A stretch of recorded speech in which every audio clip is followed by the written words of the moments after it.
Hey guys, it's Lee from Mantis Mechanics here to show you a little bit about iron palm training. So, two things you're going to need for iron palm training today is you're going to need a container full of mung beans. Okay, mung beans you can buy at most Asian markets and probably some supermarkets too. And you want mung beans specifically because they have medicinal qualities for your iron palm training. You don't need a big bucket like this. This is very expensive to fill this much mung beans up. But you could get something just deep enough or just big enough so that your hand fits inside, right? So maybe a bucket this big, some sort of container. The bigger bucket is nice because you don't get the beans all over the place. These things will go everywhere if you're doing this in your living room or your house. The second thing you're going to need is diatadjao or dittajao.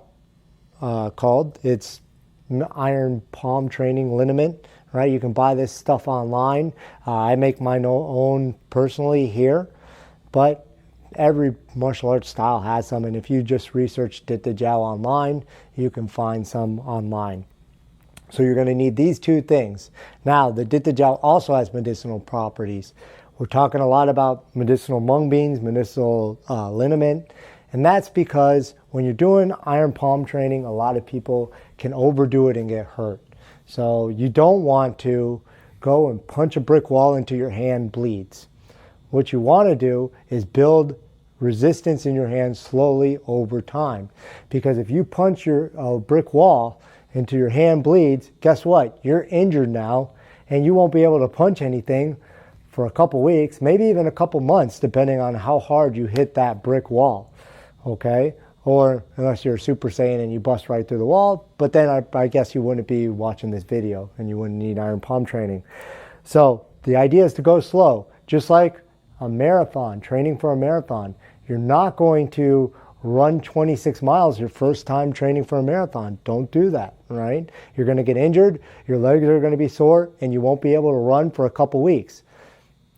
Then you're going to run again and try to run 26 miles or as far as you can. You're going to injure your legs again. And you're just going to keep on doing this, going through this injury, recover. And that's not a good cycle to be in. What you want to do is build your way up slowly. So if you can only run a mile, you would run a mile. Then work your way to a mile and a half, 2 miles, all the way up until you're ready to run that 26.2 miles.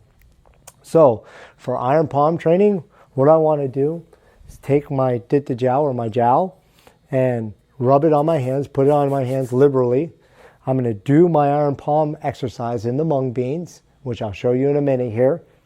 Then afterwards, I'm going to put it on as well, put the jiao on. So before and after. And even if you're doing it for a long time and this stuff starts to dry up or your hands are starting to feel the shock of the beans, then you would put some more jiao on them if they're starting to get red, that sort of thing.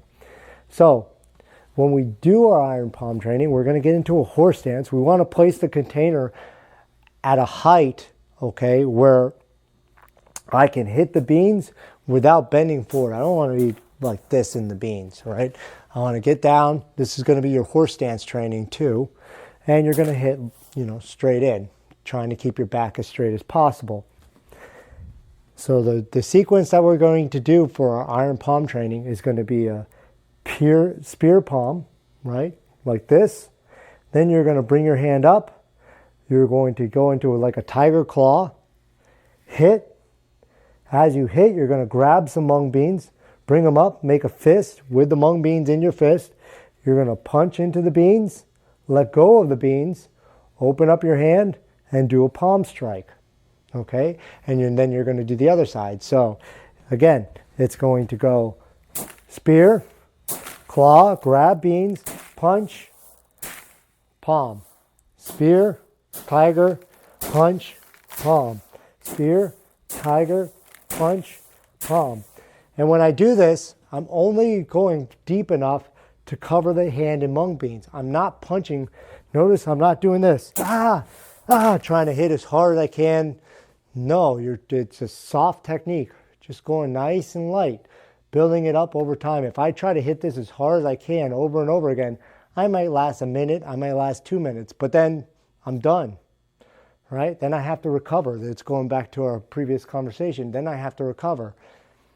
What I want to do is go light, and then I can go 10, 15 minutes. You're supposed to do this 500 to 1,000 times on each hand. I don't like to count to 500. I don't like to count to 1,000. So I just do it for like 10, 15 minutes. I'll warm up a little bit, do this, and then I'll move on to the rest of my training.